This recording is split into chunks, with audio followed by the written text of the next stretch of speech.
Hi and welcome to episode 39 of the Page One podcast. I'm Marco. I'm Tarek. And thanks for joining us for this very special episode of the Page One podcast. Very special. It is, and we will tell you why it's special in just a moment. But if this is your first episode, thanks for tuning in. At the Page One podcast, we like to speak to writers of all kinds, authors, screenwriters, comic writers, video game writers, any kind of writer, to find out about their writing process, how they broke into the industry, and to get as many hints and tips as possible, because Tarek and I are both writers and would like to make money out of it one day. That would be nice, wouldn't it? Quite a nice thing, yeah. Yeah, exactly. So we'll see how people that do make money out of it get on. Have you had a good week, Tarek? I've had a pretty good week, yeah. What have I done this week? Pretty much the same thing I did last week and the week before that, which was... And probably the 14 weeks before that. Although The Last of Us came out 2 weeks ago, so that's been taking up most of my time. Yes. Apart from playing Last of Us and watching Netflix, I mean, that's a pretty good week, I'll be honest. That is a pretty good week, I would say. On working, obviously, for anyone from where I work. See, I haven't been working, I've been on holiday. Staycationing, I think we call it now. Nice. Vacationing in your house? Yes, vacationing in my house, which turns out to be very similar to... Working, yeah. Would you like to tell our listeners who our guest is? This week we chatted with Joe Cornish. Very exciting. You guys might know him from his movies. Attack the Block was his first movie, a breakthrough film. John Boyega's first film. Directed John Boyega's first film. His most recent movie is The Kid Who Would Be King, which he also wrote and directed. But before he was making movies, he was making TV shows. And he made the Adam and Joe Show with his comedy partner, Adam Buxton, who has his own podcast. Yeah, which, I might have heard of that. I don't think it's quite as big as the Page One podcast, but he's doing all right. After that, he moved into the world of scripts with Edgar Wright, another heavy hitter. Mm-hmm. And the two of them worked on Ant-Man for a long time. Yeah, we hear the story behind that, yeah. And then The Adventures of Tintin. And so it's a really, really good chat. Yeah. He's a really nice guy. And we hear about his work on Tintin and getting notes from Steven Spielberg. I know, of all people, imagine getting notes from Spielberg. I know. And we also get a very good impression of Steven Spielberg giving those notes as well. If you're listening, Stephen, we are sorry, and it was Joe's idea. Exactly. But we'll get on with the podcast. That's enough from us. But at the start of the podcast, we all noticed that we had the same fancy microphones. So always nice to know when you get the same microphone. So there was a moment of mutual admiration of the microphones and setting them up, and I've left that in the podcast because I thought it was amusing. And you also hear a bit about Tarek's secret room and ladder. Well, thanks, Joe. You really ruined that one for me, haven't you? But we'll just play an advert for our writer's notebook, the Page One notebook, which you can find out more on our website. The link is in the podcast description. And then we'll get on with the podcast, and we'll be back at the end of the podcast with a bit more chat and to tell you about next week's guest, who is also a very exciting guest. It's too much. See you later. See you then. The blank page. To some, it's terrifying, an obstacle to overcome. But we prefer to think of it as an opportunity, a blank canvas to be filled with all of the adventures and characters in our head. So how to overcome that fear? Well, we all know the best advice for a writer is write. Seriously, get words on the page and more will follow. But what about later, when you start trying to pull those threads of what you've written together? What about the character you wrote about way back at the start? Who was she again? What was she carrying? And where did she leave the MacGuffin that she now really needs in the third act? Think about all those top thrillers you like to read, or that amazing drama you just watched. What did they all have in common? Structure and planning. As aspiring writers ourselves, we've tried many different methods to try and organise all the thoughts about the stories we want to tell. We've been there searching for a piece of scrap paper to note something down, or making a quick note on our phone in between meetings. Or sometimes we'll make a note in whatever notebook we're carrying, or a document on our laptop so we don't forget that great idea. Let's be honest, it can all be a bit messy and it's easy to lose track of everything. And that's when we realised It's not just the story that needs structure and planning, but the way we gather all of our thoughts about it as well. And so we made Page One. Page One is more than just another notebook. It's a place to put down all your ideas for your latest project, divided into easy-to-use sections that will help you plan your story, so that when that blank page comes calling, you're ready to answer. And then afterwards, once it's written, we realised you need to plan how to let people read it, so we included a section relating to submissions. Each one is designed for one project, whether you want to write a book, screenplay, a comic, or any other kind of story. We truly believe that when you use it, it will help you get to the main event, writing your story. So we hope this helps. We can't wait to read what you come up with. And remember, every story starts with page one.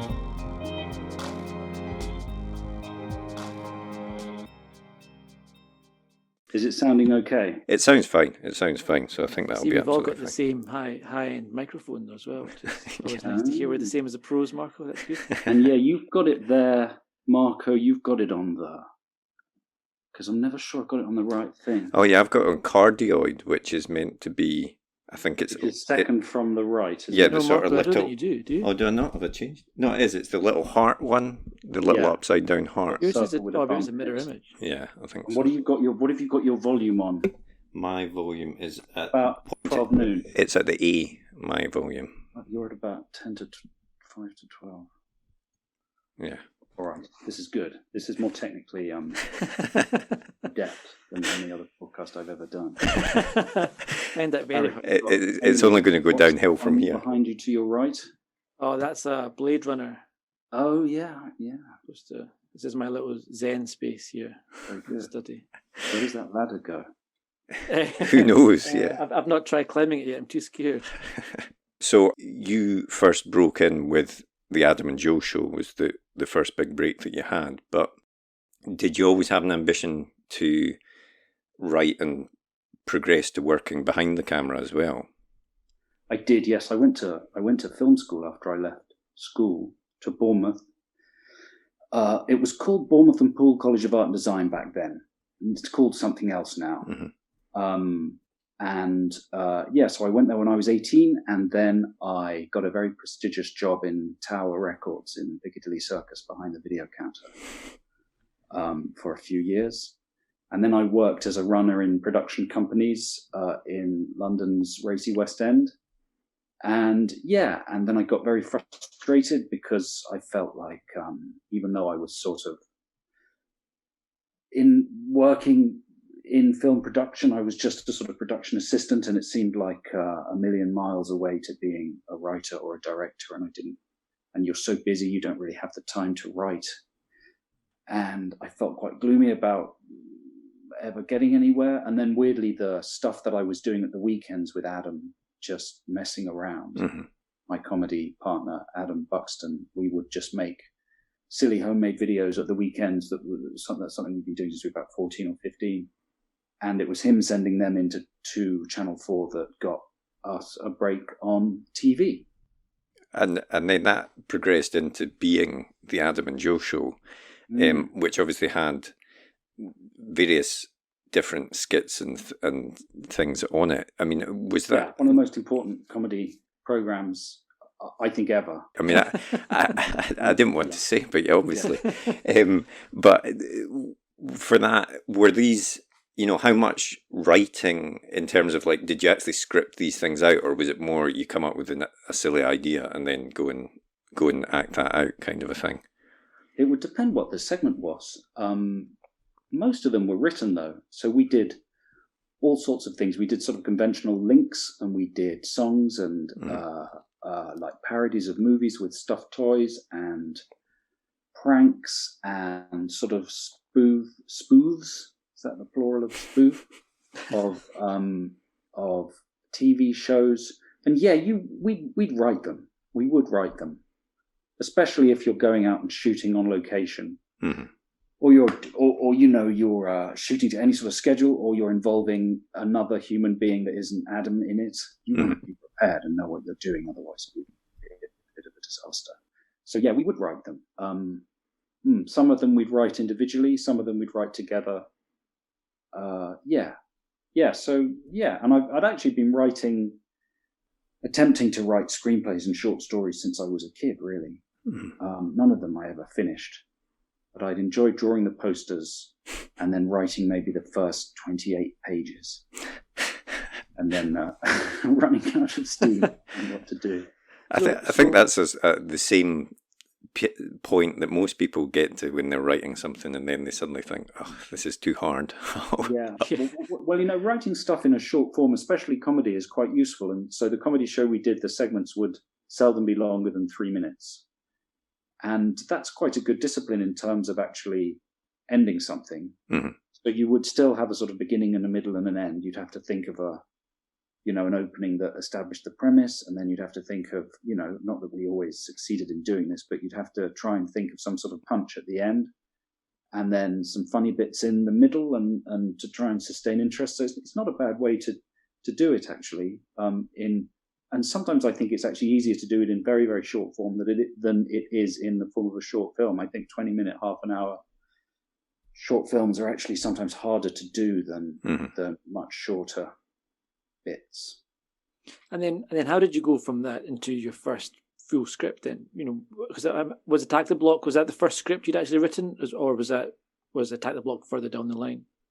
I think the first full script that I wrote, feature-length script, was probably Ant-Man with Edgar. Oh, I see. All right, okay. So that was really early on. Actually, right, okay. After Shaun of the Dead, before Hot Fuzz, Edgar was asked by a company called Artisan, who used to own the rights to a bunch of the Marvel characters and were very cash rich post Blair Witch Project, whether he was interested in any of the Marvel characters. So he and I wrote a treatment for Ant-Man, early noughties after Shaun of the Dead. And then when Marvel started to become what it is now, they realized he'd written this treatment. They were more interested in him than me. I think I just came along with the package, and he was kind enough to keep me involved. So that was the first. So that was obviously co-written, and the finished film has 4 writers credited. Mm-hmm. But at that point, it was just him and me. And so that was the first, and that was a really important education for me that we wrote on and off for 7 or 8 years. Wow. So that was really important for me, because obviously he's good at finishing things. Mm-hmm. And, not bad. And he taught me a lot. And then I wrote Attack the Block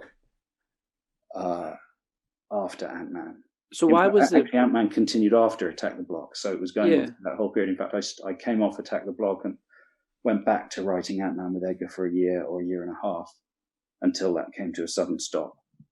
So definitely the experience of writing Ant-Man with Edgar was like a little screenwriting school for me, and gave me, I think, the what would you call it, the sort of skill set to finish a screenplay, which was Attack the Block. What was the difference between, why was the process for Ant-Man so long, but then Attack the Block was so short? What was the problem with the 2 scripts, and why did one take so long? Ant-Man took a long time because Edgar was making other films. Okay. We were both doing other things. I was doing TV and radio, and he made Hot Fuzz and Scott Pilgrim. Which it takes a good 3 years to make a film, and a couple of them you really can't. A couple of those years you can't do anything else. Mm. And also, what else took a while? I don't know. Like I said, the company had been through a lot of different sort of machinations in that period. It changed a lot, and there were different executives, and really the whole Marvel Cinematic Universe was created while we were working for them. Sort of not we were on the books writing the script, and all this stuff was happening around us. I remember one of the first meetings we had, I remember sitting in the Lucasfilm theater outside San Francisco with Jon Favreau and Edgar, watching the first fine cut of Iron Man. Wow. And Edgar giving Jon Favreau notes. And I think, had we finished a draft by then? I'm not sure. But so really the whole evolution of that studio happened while we were working on that screenplay. And why did it take so long? I don't know, because we were doing a bunch of other things. They were very patient. They understood that it wasn't going to go into production immediately. Yeah. There are a bunch of drafts, lots and lots of drafts, lots of changes and improvements. And so it was more a question of doing it in the downtime between other projects. And I suppose taking a step back from that did you know Edgar beforehand? How was it that you and he started working on the Ant-Man script to begin with? Because we were both making comedy shows for Channel 4. So the Adam and Joe show was on Channel 4. I think it started on Channel 4 before Space, but we ran concurrently for a while. Space was a lot more popular and on earlier. But nevertheless, we invited him. We used to have a big party at the beginning of every series of Adam and Joe, and we invited him and Simon and Nick and Jessica, and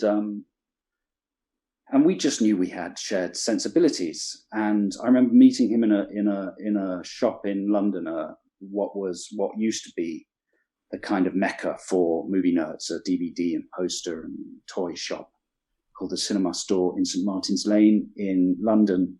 And we just met coincidentally there, browsing through DVDs, and it just just made friends that way. Mm-hmm. Mm-hmm. And that's the nice thing, really, about. I wouldn't like when I was at film school. I had quite highfalutin ideas, and I wouldn't have predicted that my way into the whole thing would have been via late night TV comedy. Yeah. But it was a really nice way to do it, because I ended up with all sorts of like-minded people who had similar ambitions. And, Edgar was incredibly generous to factor me into his scheme at that point. He still is, to be honest. I mean, that was a very sort of, what you just listed all the names of those people that were all involved, including you and Adam as well. It seems to be a very creative group that was all working in the same place at the same time, sort of serendipitous that it all came about that way.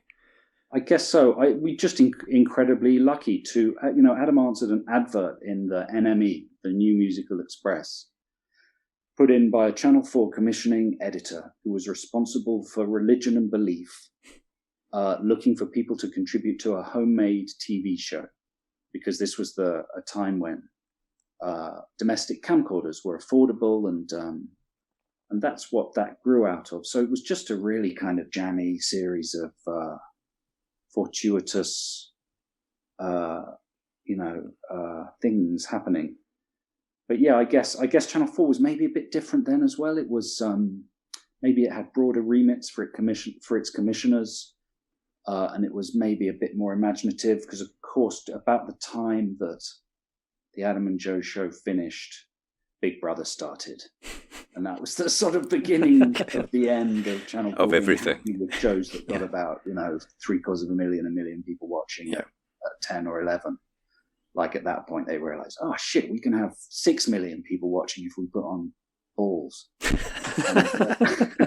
compelling balls.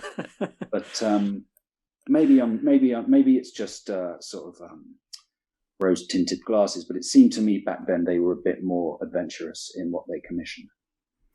And so when you sat down with Attack the Block, you'd worked with Edgar, you'd done some work on that man by this point already. Well, what's your process like? How much idea, did the idea come to you organically? Did you have to really think about it? Did you plan stuff a lot out? Did you kind of write it by the seat of your pants and see what happened? About Ant-Man? No, for Attack the Block, or for both, I suppose. Well, I really, like I say, Edgar gave me a crash course in writing when we wrote Ant-Man, and a lot of the lessons he taught me when we wrote that, I applied to Attack the Block. So the first thing he did is watch a bunch of movies. So you've got to have an idea, you've got to have a sense of the world. In this case, there were comics to build off. Mm-hmm. But even with Attack the Block, I had the beginning, I had images in my head. Most people do. You have one or two moments or scenes or characters that you think could be part of a larger scheme. So the first thing we did was break down a lot of the dramatic elements in the script. So there were ants, there was criminality, there was, you take all of the composite dramatic parts and then you watch movies that are similar. So we watched a ton of heist movies. We wanted it to be a heist movie with this miniaturizing technology in it. and we wanted it to be a heist movie within a heist movie. So there'd be one sequence going on, and there'd be another macro sequence going on within that. So we watched, loads and loads of heist thrillers, The Hot Rock and Inside Man, and then we watched a bunch of movies about ants. Saw Bass's Phase 4, Ant, exclamation mark. So you take all the things, and that's a really good discipline, because you can either be inspired by things, or sometimes when you're watching another movie, I don't know whether you guys have this, but your brain goes into a sort of Zen mode where you actually think about your own movie, and somehow the frequencies in your brain waves tune into the same storytelling mode or you just sort of enter a sort of movie space in your head. And it can be quite a good way to just come up with ideas that you then jot down in your special notebook.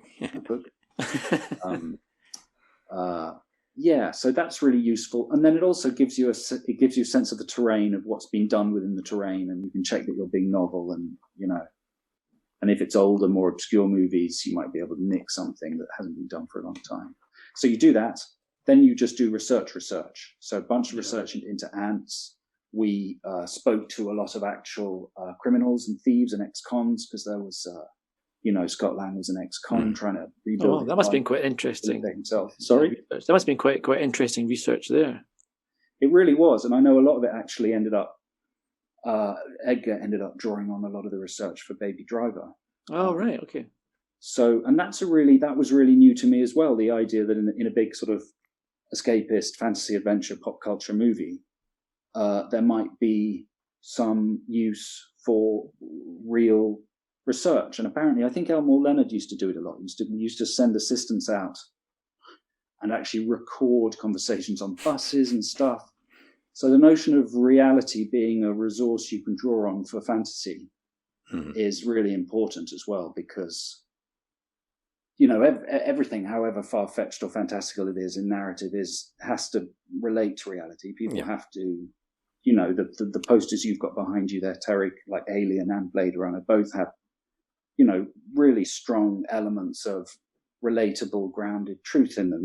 Sort of way that Aliens is like a sort of massive truck going through space, and how realistic all the dialogue is, and in Blade Runner how grounded and used and filthy and dirty everything is. Yeah, absolutely. So sometimes it can really, I think it can always really elevate a piece of work if you go into the real world, find things that relate to your imaginative world, and draw things out of reality to put in there. So we did a bunch of that, and we wrote a treatment. One of the first things we wrote was a treatment.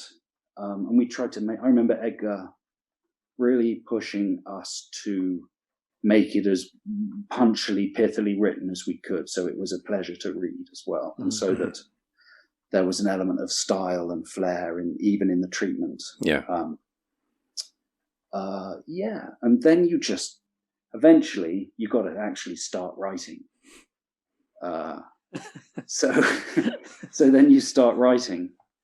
And anyway, that's a long answer to your question. But actually, just on that, I mean, because Tarek and I have actually, we write novels ourselves, but we've also written a couple of screenplays together. And we found, especially with screenplays, that it does help to have a co-writer there, because screenplays are so dialogue heavy. You can have that sort of conversation and see if it works, and, get a more natural conversation style in that. I mean, do you find that helps with screenplays as well? I've never done that, actually. With Edgar, we would split the scenes and say, okay, you have a go at this scene, I'll have a go at that scene, and then we would just send them to each other and rewrite and do that over and over again.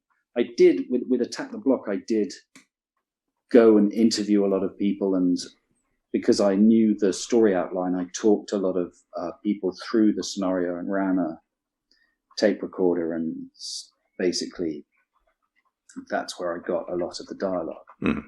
But no, I've never sort of co-written in a sort of improv way. Sounds good. Well, yeah, I don't know. You've not read it. Well, they're terrible scripts. Yeah. So with Attack the Block, did you want to? Was it always the goal to write it and direct it yourself? Yes. And how easy was it to, get that done, get people to say yes, go ahead and do this?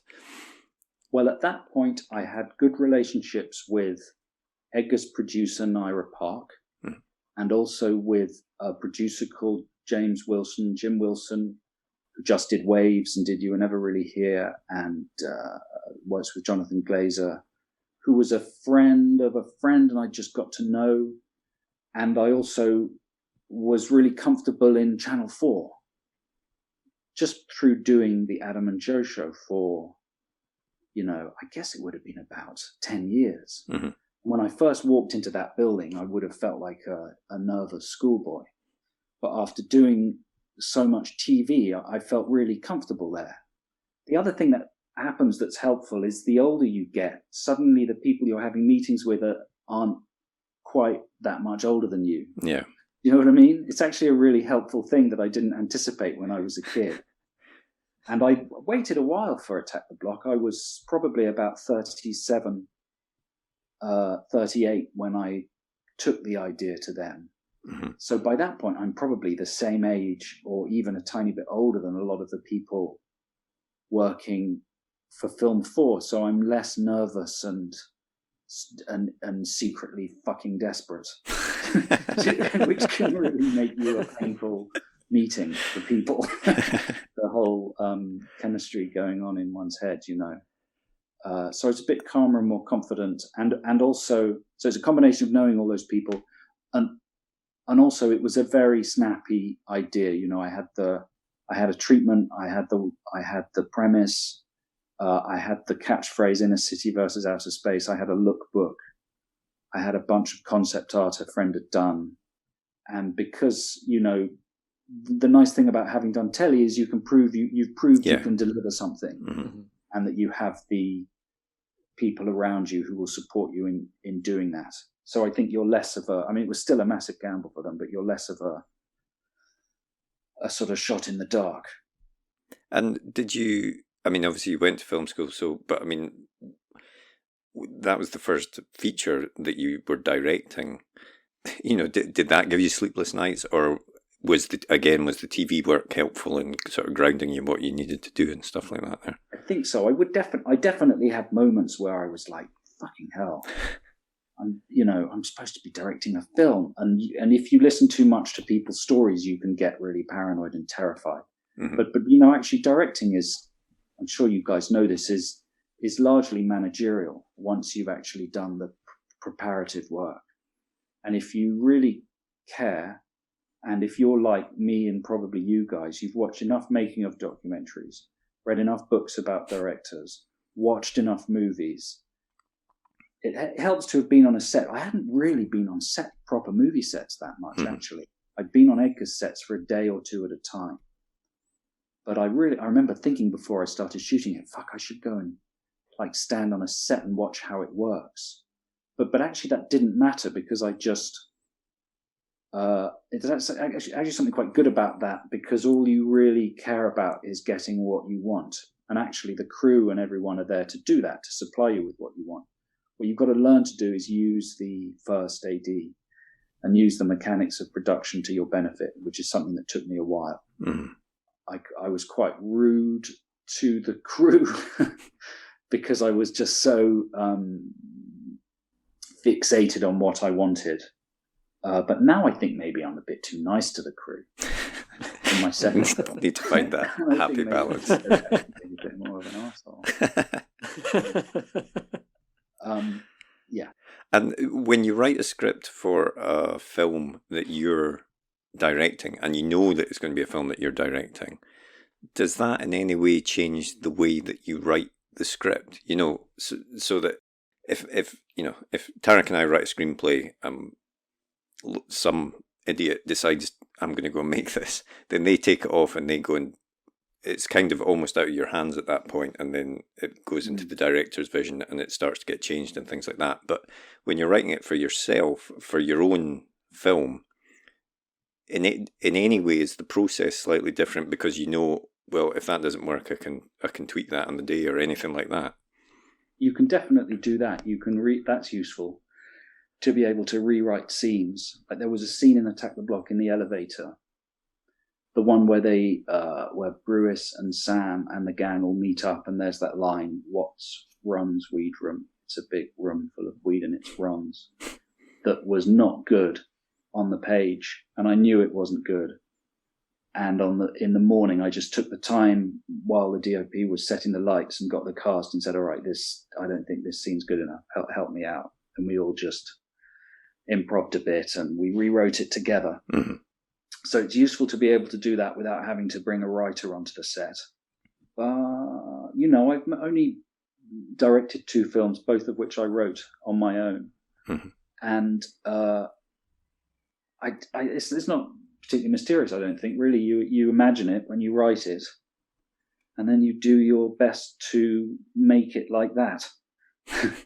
And then obviously things are different and things go wrong and the locations are different and you run out of time and stuff. But if you've written it, then I think you're in a much better place to know where you can cut a corner or shift something or change something, where you can afford to cut something, or, that's why I would be anxious about directing something somebody else had written.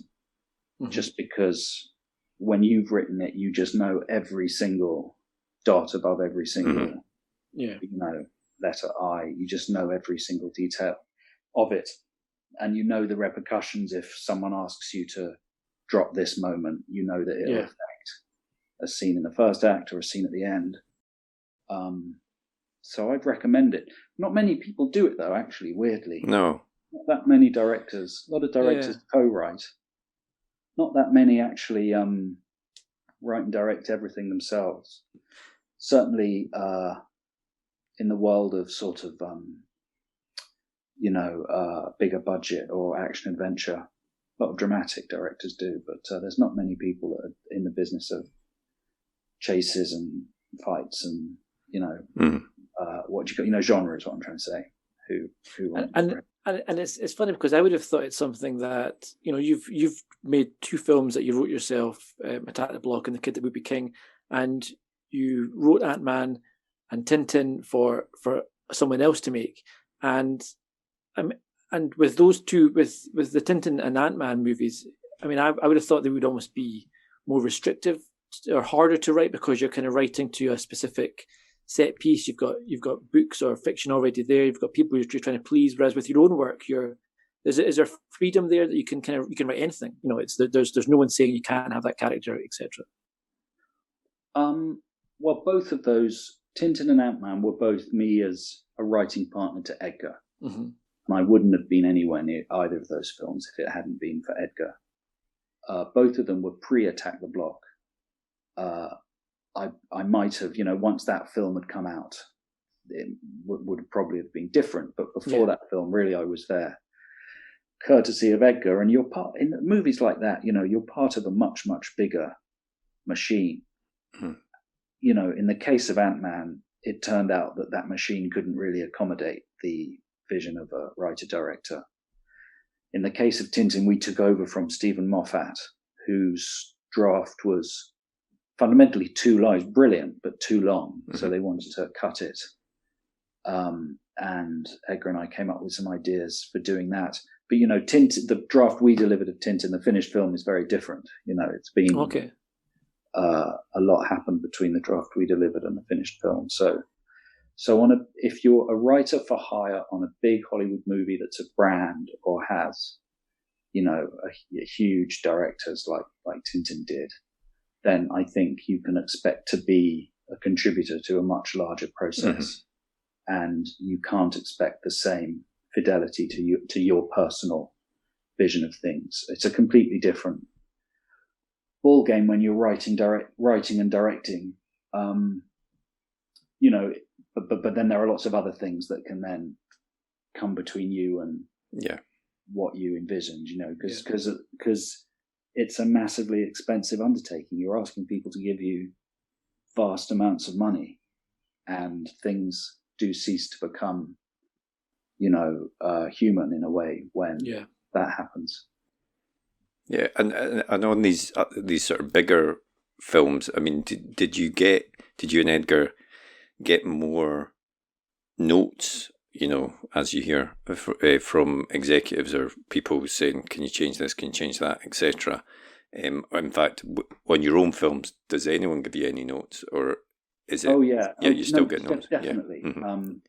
Yeah. Mm-hmm. So I was trying to think of a sort of pithy way to answer that. Like on Ant-Man, obviously we got notes to the extent that eventually Edgar decided that the notes were not the film that he wanted to make.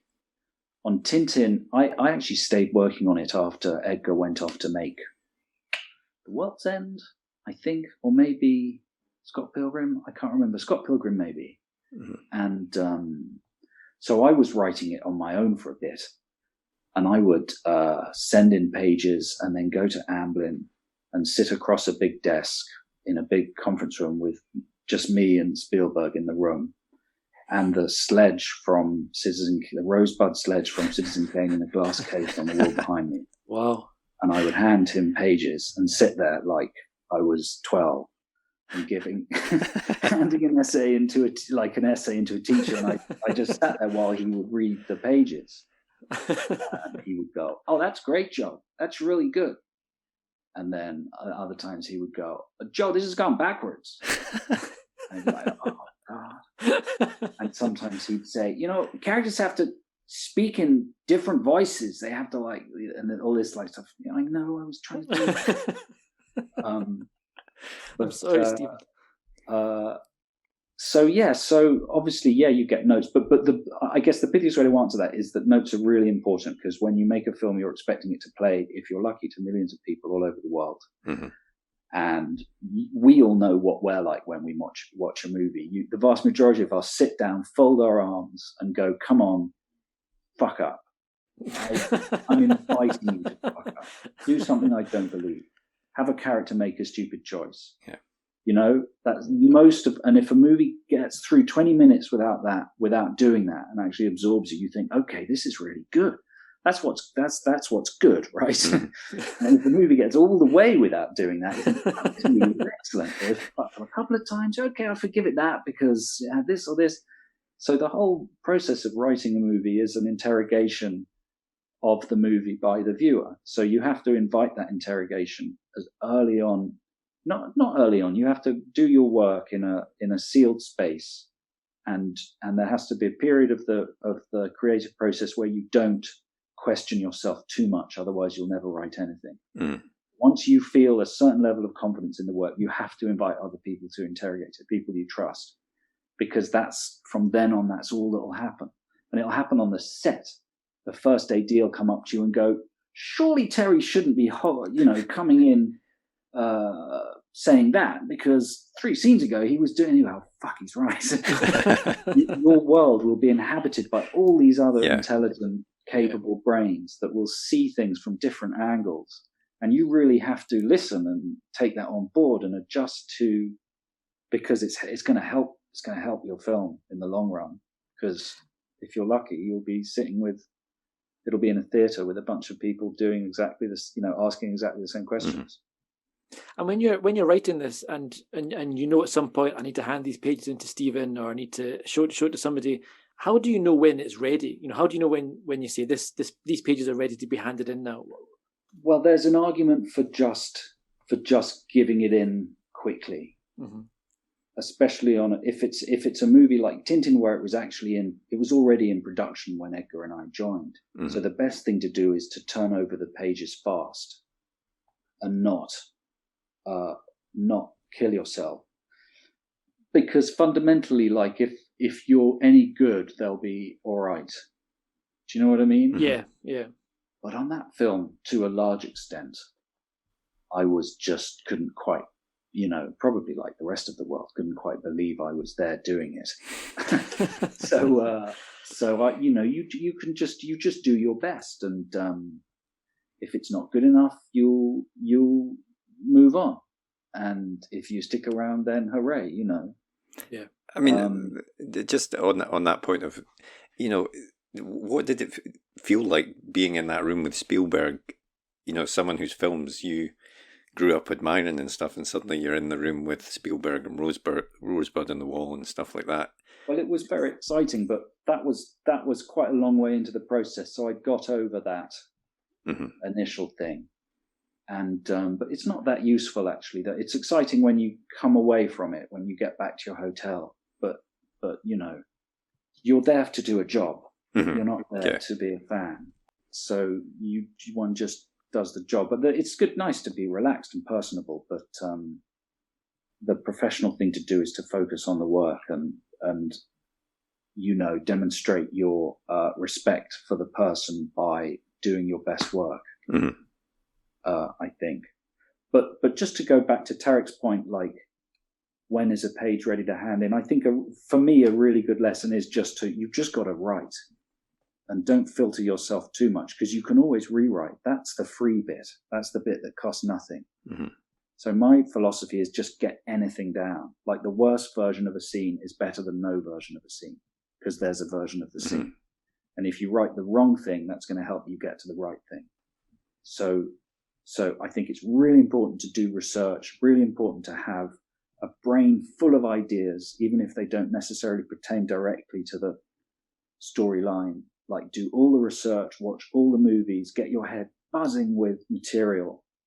But then when it comes to writing, just write. And if you get stuck on a scene, skip it, go to the next. Go to the scene you really feel you can write. And it doesn't matter if it's not quite right yet. Do you know what I mean? Just fill pages. And then as long as you have a reasonably good filter, you know, to switch your brain off, stop being the author, become the viewer, read your own script and be able to go, well, that's balls. That's just floundering around. That's not moving the story forward, you know, and then rewrite it. And for that part of it, do you find it useful to sort of take a bit of time between writing it and then going back to it and sort of with the fresh eyes type thing? I do think stopping every now and then is quite useful. Going to watch a movie or just doing something completely different for a day. Because you guys know how it is. Sometimes you'll have an amazingly productive day, and sometimes you'll bash your head. Yeah, you know, it's weird, isn't it? You can write 30 pages in 6 hours, or half a page in, you know, 24 hours. Yeah. So I think when you feel you're just getting blood from a stone, do something else that fills your stone with blood. For a bit. That's good advice. And then your second film obviously was The Kid Who Would Be King. That was quite a few years after Attack the Block. So, you know, why did it take so long to get to that second film? Sometimes I ask myself that same question, but I think the answer is I did Attack the Block and I went around festivals with it for a year, which was incredibly good fun all around the world. And then I felt a real loyalty to Edgar to finish Ant-Man, which went until it came out in 2015, right? So I think we were working on it until 2014. Right. And then I started on Kid Who Would Be King in 2016. So that really only leaves 2 years in which I tried to get a project called Section 6 off the ground. Basically, I got attached to a couple of projects that didn't get off the ground. And that's because it's very tough to make original films for decent budget. It's tougher now than it was then, but it was tough then. And I was offered a bunch of, you know, studio franchise movies and a lot of stuff that I just didn't think that, you know, I thought, well, another director could do this fine and I'd enjoy seeing it, but is it something I want to spend 3 years of my life on? Yeah.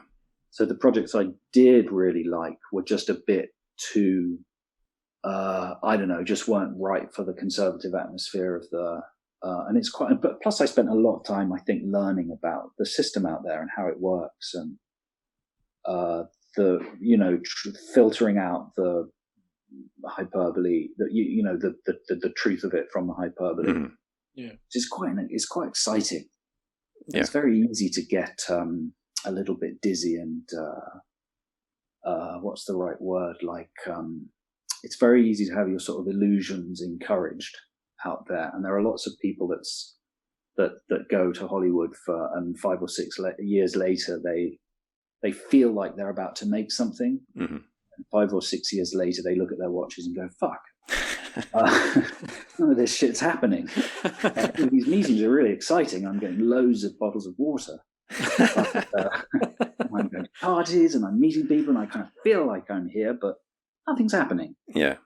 And then they go back home. So maybe that's what happened to me for like a year or two. But it was a good period because I also watched a lot of my peers make big franchise movies and not have particularly pleasant experiences. Mm-hmm. Yeah, well, I kind of wanted to ask about that because you see that quite a lot. You've Colin Trevorrow did Jurassic World after a very small movie.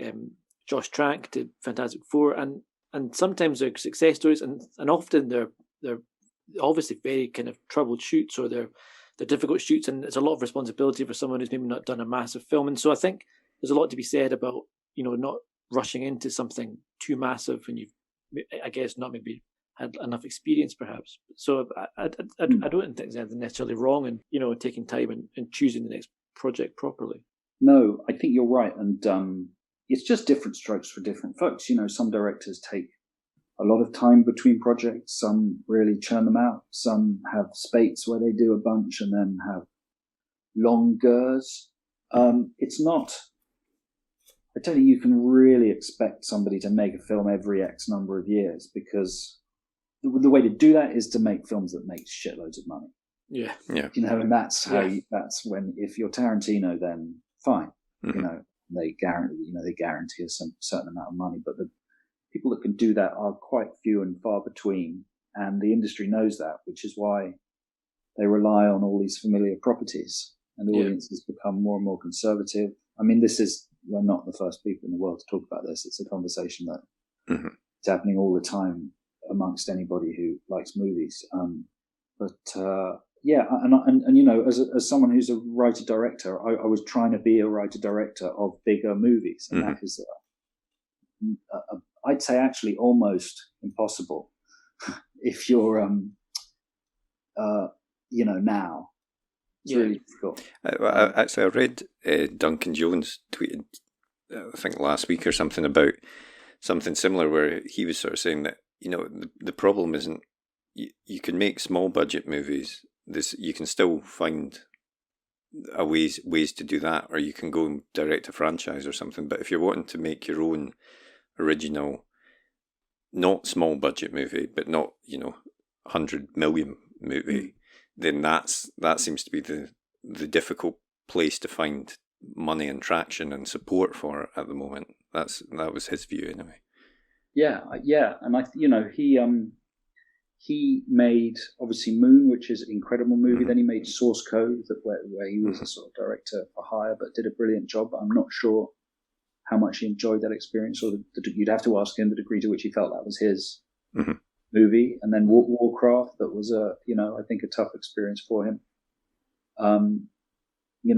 Gareth Edwards had, these are all people whose first movies came out not at a similar time to Attack the Block, and really, I sort of, in a slightly cowardly way, took refuge back in working on Ant-Man with Edgar, and sort of sat it out for a bit and watched for a bit. And but some people do it brilliantly. I think you just have to have a certain sensibility to be able to do it. Maybe I can do it. Maybe I should give it a go one day. I don't know. I did read it. This might not be true, that J.J. Abrams offered you Star Trek 3, but I mean, obviously that's kind of someone else. If it was true, again, someone else's work, tentpole movie. It's a tough one to, if you get offered stuff like that, it must be hard to say, do I want to do this? Is my heart really in it, or do I want to write something and make something completely fresh that I've done myself? Well, yeah, that is true. I took a bunch of meetings about that, and I wouldn't, what happens is you take the meetings and then somebody leaks the story, and next thing you know, it's a headline in the Hollywood Reporter, which is slightly annoying, because then if you choose not to do it, the story then becomes, oh, Joe Cornish doesn't get Star Trek. It always assumes that you desperately wanted to do it in the first place. But was a really attractive offer. And, he's a really brilliant guy. And I took a couple of meetings, and I had a script meeting with, and Lawrence Kasdan was there, and I chatted to Lawrence Kasdan, which was very exciting for me. Wow. And it was super early days. And actually, that movie went through lots of different permutations before it was eventually made. And the bottom line with that was I just am not that big a fan of Star Trek. Mm-hmm. Yeah. And I thought it would be an essentially slightly dishonest thing to do, because I don't think I would have been doing it for the right reasons. And also I was worried that I'd be part of this big franchise machine, and in the end, I might have a bad, would I be able to make the movie that I thought was really good, or would I would not be the 100-pound gorilla in the room, as they say. And I was also touching franchises like that, I suppose, now comes with another risk, which is that you're going into a fan. You're putting yourself into a world where there's a fandom that can be overly enthusiastic, is maybe the nice way to put it. Yeah, so if you make the wrong movie, then they can decide to try and destroy your career. Yeah, that's certainly true. I do remember I remember going to dinner. In fact, I went to dinner at a friend's house, and there was another director there who'd read that story and go, "Oh, I hear you're up for Star Trek." And I said, "Yeah." I said, "You're going to do it?" I said, "I don't know." And they said, "Oh, you'll have a massive target on your back." It is horrible, because you think these are all fans of great shows and films, and yet they can turn, and they kind of, especially social media, I think they can really turn on people. And there's a big famous story about the actor who played Jar Jar Binks in episode 1.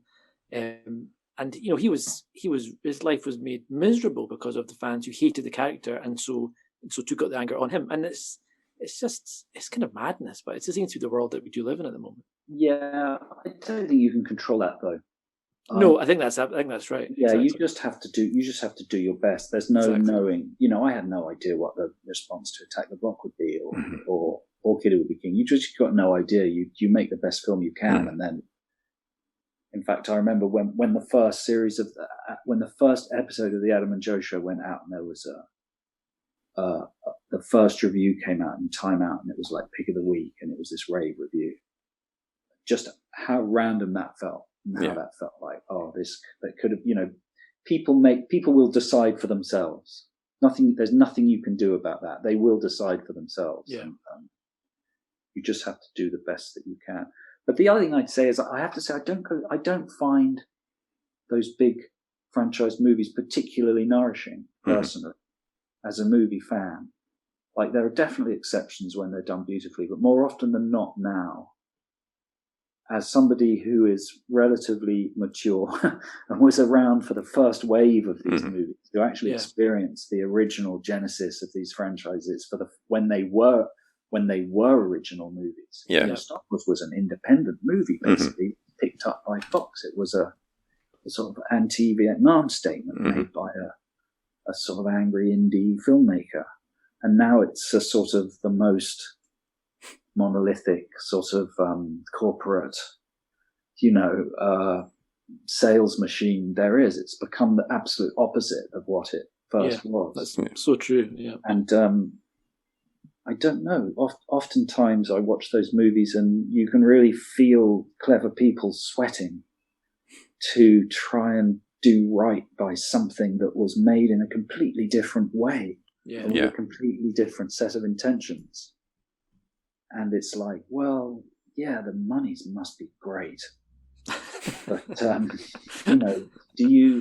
there's something incredibly satisfying about writing and directing and seeing your own idea through to the end, whether it succeeds financially or critically or not. At least it's a sincere undertaking. Yeah, it's an uncynical undertaking. You hope, Yeah, absolutely. And you don't feel like you've just put another plastic toy into the landfill. Hope. Yeah, no, absolutely. And one of the projects that you were attached to, or your name was certainly attached to, was an adaptation of Snow Crash. How far did that? I don't think you're still attached. I'm not sure, but yeah, no, I am. But okay. In fact, that was what I did immediately after Attack the Block. Kathy Kennedy bought me Snow Crash and said, "Do you want to adapt this as a feature film?" So while I was writing on Ant-Man, that would have been, I think, 2012. I wrote a screenplay of Snow Crash, and like, talk about taking on the most difficult. Yeah, I was going to say, trying to do Finnegan's Wake or some unfilmable novel, but it's an incredible novel that I recommend everybody read. Like, insanely prescient. Mm-hmm. And so that was for Paramount, but they didn't go for it as a feature film. I think they ended up having to choose between Ghost in the Shell and Snow Crash. Like, okay, we're going to do a cyberpunk thing, and they went for Ghost in the Shell. Right. Fair enough. Wrong move. Well, I don't know. I mean, and that is currently as a show for HBO Max being written. Oh, right. By a very brilliant writer called Michael Bacall, who wrote the 21 Jump Street movies and Scott Pilgrim. And he's very, very, very brilliant writer. So he's writing it as episodic telly that I'm attached to direct and executive produce. And that is very much alive. He just delivered a script yesterday, and it's really brilliant. It's an amazing book, and it could be a really, really, really cool series. Well, I was going to ask, so you did do a script of it for a feature. I did a feature screenplay. What, did you enjoy the process of adapting? I mean, obviously, as you've said, it's one of the most difficult books that you could try and adapt into a feature film, but did you enjoy that process of adaptation? Yeah, I did. Yeah, it's because it's an amazing book, and it was amazing to meet Neal Stephenson, and it's just really thought-provoking. And I think there is I think there would have been a good feature version of it, like a Verhoeven-y, sophisticated pulp, in the same way that Starship Troopers and Robocop and Total Recall managed to be really delicious bubblegum, but also somehow organic bubblegum with real, nutritional value. And I think I certainly what I was shooting for was a version of Snow Crash that was almost like a 90s sort of out there sci-fi thriller with all these sort of extremities of character and action, but also that had a socio-political and satirical through line to it. But the version we're working on for HBO Max still has all those things, and in fact, it's a cliche, isn't it? But in long form telly, you really get the opportunity to explore minutiae of that world. And obviously, in the feature version, it was all much more compressed. But it's quite a simple story, actually. There's a lot of footnotes and addendums and tangents that, if you strip them out, it's actually quite a simple and brilliant idea, Snow Crash. I mean, in that process of adapting a book, what do you do? Obviously, you read the book a couple of times, but I mean, do you sort of note down, right, what is the through line here? What are the main points that that have to be in this? And then, how do you restructure it and things like that? I think that's probably what I said before I took the job. I said, okay, I want to write a treatment. I said, well, no, listen, I think they were prepared just to greenlight a screenplay, commission a screenplay, but I said, no, I'd like to write a treatment. So and so I would have written a beat sheet based on the basic beats of the book. And I think when you read the book, you have to have you have to just almost subconsciously see a 3 or a 5 act structure in it. And it has this amazing central notion that I can't try and explain what Snow Crash is, but like cuneiform script that was written in clay tablets in Babylonian, pre-Sumerian cultures, which they wrote with a stick with a flat end and a pointed end, are basically dots and dashes, a machine code. So you can take the evolution of language and the evolution of the human brain. there's a connection between that and the evolution of computer coding, and that there's a virus, a linguistic virus that existed back then that is also has capability now. So it's this amazing meshing of technology and ancient history and the evolution of language. But it's actually sort of like Raiders of the Lost Ark or something. It's quite it's got a very simple MacGuffin, which is this clay tablet. Anyway, it's such a good book. It's an insane. No, have either of you read it? Yeah, I've read it, and it is mad. I have to say, it's mad how every morning you wake up and watch the news, and yeah, exactly. Another element of snow crash. Yeah, even the pandemic, even and Trump and the sort of atomization and culture wars that are happening at the moment. Snow Crash is set in a world where people are so sort of partisan that they live in walled cities, depending on either ethnic or cultural differences. So there's so many similarities to the way the world's going. It's slightly alarming. Obviously, I've not read it, but from what you guys are saying, it sounds intriguing. So I think it will definitely have to pick up a copy of that. Yeah, it's well worth it.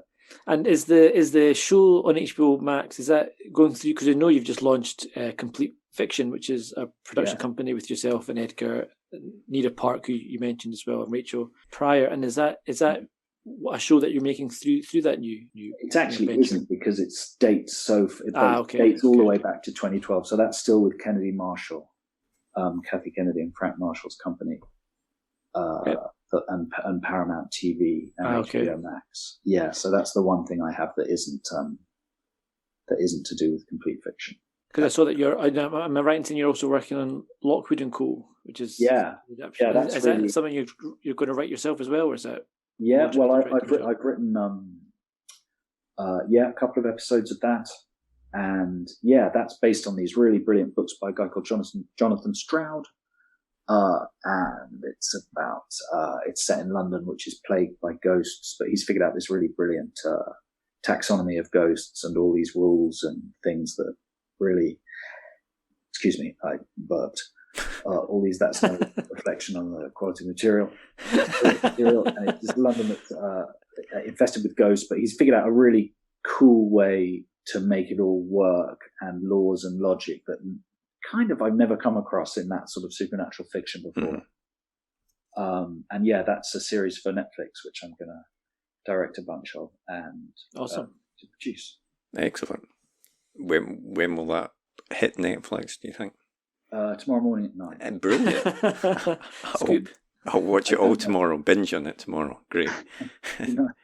More lockdown gear. No, I think probably with a bit of luck next year, maybe the following year. Don't know. Brilliant. Is it in some ways, there never been a better time to create stuff, because there's so many more outlets now than there was 10 years ago? Netflix, Amazon Prime, there's so many new shows, new places pop up every other week, but it almost seems sometimes. I don't know. I guess the answer is yes, but I just think myself lucky to be gainfully employed in any writing and directing. It's a miracle.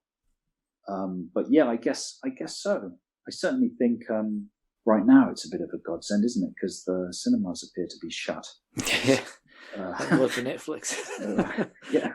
So thank God these services, exist to keep a portion of the industry afloat. But no, I think certainly British studios are busier than ever. And we're very lucky, in this country to have such a busy industry. Yeah. Well, and the other thing to say to any aspiring writers that are listening is it's not as if there are millions of really good writers out there. Good stuff does stand out, and good people do stand out. And when you go out there to look for writers for a series, the people that are good are really busy. So it's definitely a seller's market. And, if you're good, then write a spec, write a feature, write a sample, get an agent, get it out there, because the work is there. If you're a good person and you're nice, which is really important as well. There's some people out there that are like really so desperate and competitive that it's just like, oh Jesus. If you're a decent person and your writing's really good, then there's definitely work out there, I think. Well, I was actually going to ask about that, because certainly what we've encountered ourselves and also heard about is more that if you're wanting to, if you want to make it in feature films or whatever, then if you're not in America, then it's very, very difficult. But obviously there is a big British production scene as well. So presumably, even if you're based in Britain and you can't get to LA or whatever, then there is still a point in trying to get your script in front of people. Well, most of it shoots over here. Like not a lot, none of it actually shoots in Los Angeles is the other thing. It's all being shot over here or in Australia or in South Africa, or plus, there's telephones and the internet and stuff. So geographical location shouldn't matter. But I think if there's one thing that I've learned, it's to take whatever opportunity of whatever size or scale you can. Yeah.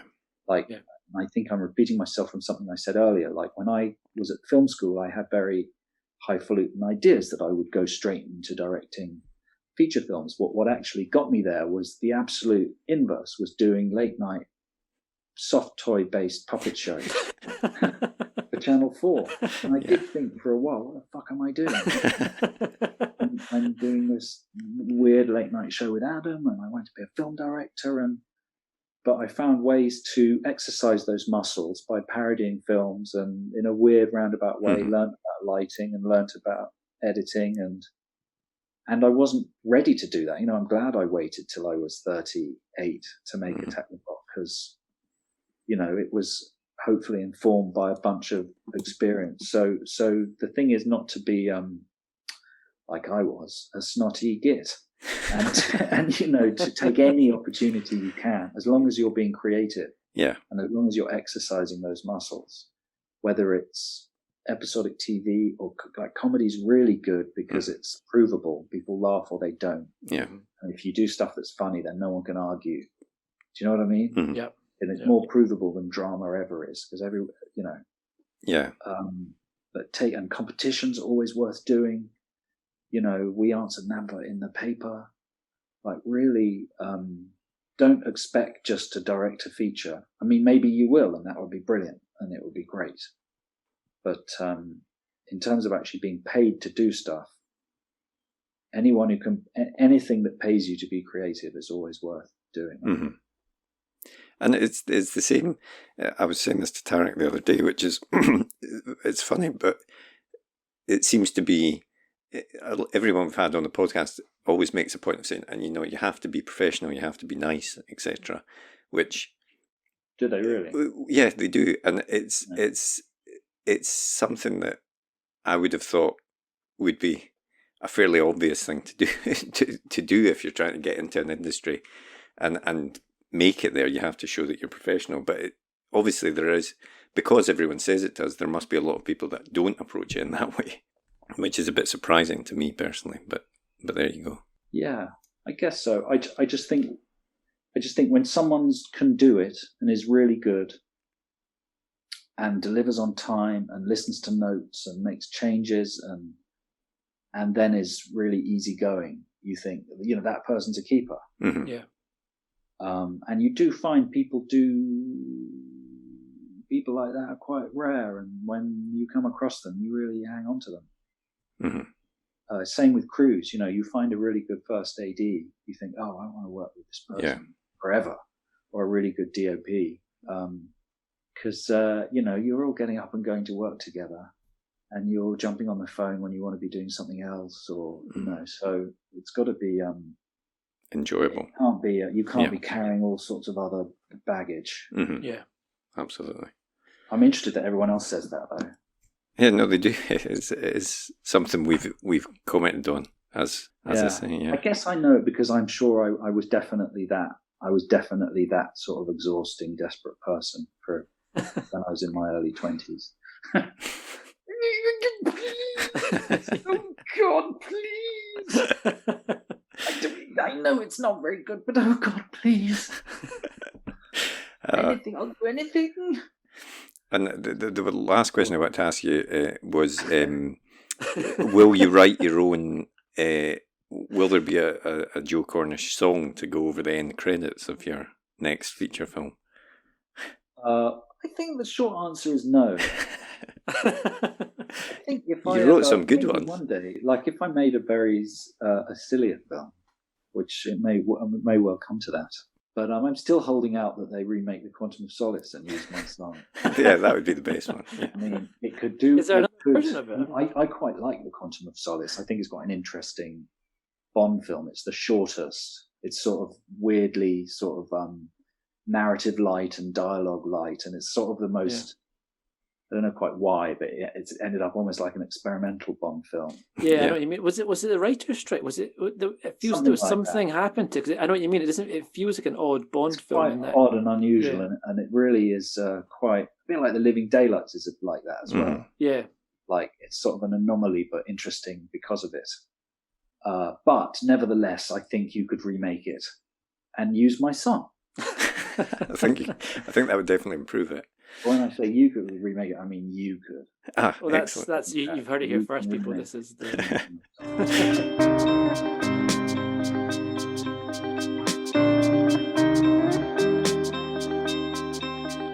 What was the last film that you saw? Well, I just got the Columbia 4K box set. Which has the 4K Lawrence of Arabia. All right. Cool. So I projected that over the last 2 nights. And that's a really good film. I don't know whether you've seen it. I've seen it years ago, but I've never... One of my guilty things, I've never seen it. One of the famous films I know I should have seen, but I've never watched it. I think it's one of the movies they're providing to cinemas for free when they reopen. Oh, right, okay. Instead of they're releasing a whole bunch of archive movies. And so to see it on a big screen... it's really incredible. Oh, that's cool. I might actually go check that out. I might just put on my biohazard suit and just sit in the back row and just watch it. What struck me this time is how unheroic he is, and how he's a bit of a prat, and how dark it actually is, and what a troubled, tortured character he is. Awesome. He's weirdly a sort of anti-hero. I think that's an incredibly obvious thing to say, but when I was younger, I used to think he was sort of... Yeah, and especially for the time it was made, it was not the kind of era where you had every hero was quite straight-laced or... Yeah, it's quite dark, and it's very, very interesting about colonialism, watching it, particularly now. Awesome. Yeah, so that's the last film I watched. What about the last book that you read? Oh, gold. I'm reading Young Torleth, which is a German book about a Catholic boarding school. It's a novel, and it's about young Torless, Torless, and it's a really good. There's a really good German black and white movie of young Torless, and I realised I'd never read the book. So cool! I've never heard of that before. There's a comedy by the sounds of it.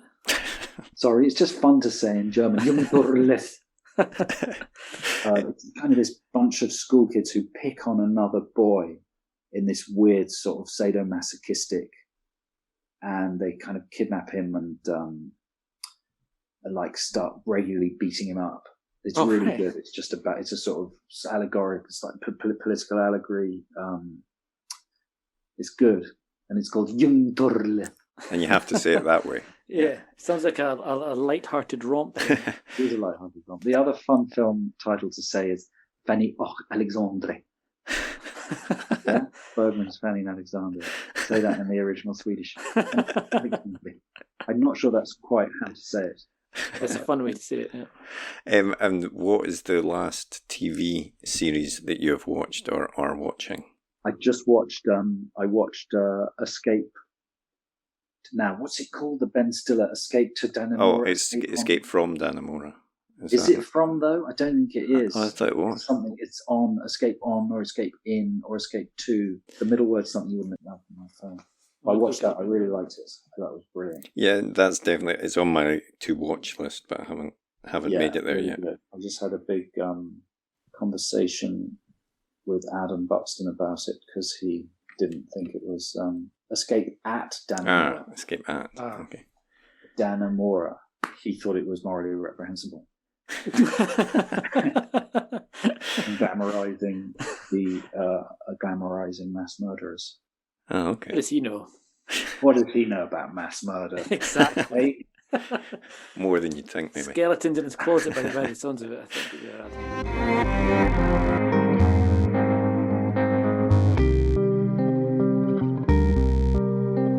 So I think we've got the Joe's go ahead to remake Quantum of Solace. Yeah, I think so. Are you up for that? Yeah, I'm up for that, and yeah, happy to use his theme song as the main Bond theme. It'd be nothing without that song, obviously. If you don't know what we're talking about, it's from the Adam and Joe radio show. They used to have a section called Song Wars, where they would both make quite high production, it has to be said, songs about a particular topic. And 1 week it was about Quantum of Solace. And Joe's Quantum of Solace song is sort of renowned as the best one of those Song War songs. So I think you can still get those. Download that podcast. I have to say, I watched GoldenEye for the first time in a long time a few weeks ago, and Adam and Joe have completely ruined Pierce for me because you know he's an excellent Bond Brosnan, but there's a clip from his film Taffin, which he made a long time ago. He's pretty young in it, and there's a scene in it where he calmly says maybe somebody should move out, and honestly, you have to watch it. It's an unbelievable tour de force of acting. I'll put the link in the podcast description. But all I can think is that clip of him whenever I see him act now. Yeah, again, that was on the Adam and Joe radio show. They used to constantly play that because it was very, very funny. So yeah, do check out their old radio show, which you can download as a podcast, I think. But I thought that was a really fun chat with Joe. Yeah, really interesting. I can't wait to see the adaptation of Snow Crash because I did love the book, and I do think that the long form TV version is the way to go with a story like that. Actually, yeah, I've not read it, but it certainly sounds like that would make sense. Stuff like Devs or Watchmen, whatever. You've got really a lot of time to spend fleshing out a lot of deep, confusing storylines. So I think I can see that working quite well. And I also, sometimes when we talk to people about getting notes from studio execs, etc., it tends to be in the negative, I suppose. But what Joe was saying there about the importance of them and why they're needed is really true, really. You want to make a movie that everyone's going to enjoy. So getting that input, once you have been through the creative process, I think it can be less useful if it's constantly happening when you're trying to create something. But once you've got that draft out there, then getting these notes can be helpful sometimes, I think. Yeah, we've all written something and spent ages writing something, and you're so close to it. You need someone with fresh eyes to look at it. And I think everybody, as you say, everybody sets out to make a best film they can. Nobody ever sets out to make a bad film or a bad book. So I think taking notes and being able to have the space and distance to appreciate whether stuff you want to follow or not is really, really important, and not just being the only eyes on a project like that. Yeah, no, definitely. So just want to say thanks again to Joe for taking the time to come on the podcast. We really appreciated that and really enjoyed the chat. Much. Yeah. So next week we've got another great guest, as I mentioned, and that's David Quantick, who is an author, a former reviewer, journalist for the NME, and also has written a lot of comedy stuff, including a lot for The Thick of It and Veep. He actually won an Emmy for his work on Veep as well. And we actually saw the Emmy. We did. He was very, very keen to show us the Emmy. So happened to have it in the background, I believe. The camera was aimed at. Yeah, no, that was good. And actually hearing the story about the Emmy after party as well was very interesting. Yeah. So, it's another great show next week. So please do tune in for that one. If you have enjoyed the podcast, I would ask if you could take a couple of seconds just to give us a rating on Apple Podcasts, as long as it's a high rating. Well, I hope you enjoyed that episode. If you did, please leave a comment down below, hit that thumbs up button, And be sure to hit that subscribe button as well so you never miss an episode like these ones below. And if you want to get in touch, you can always drop us a tweet in the Twitter machine, which is at UK Page 1, as evidenced here. And our other social media channels are available. Otherwise, we hope to see you next episode. See you later.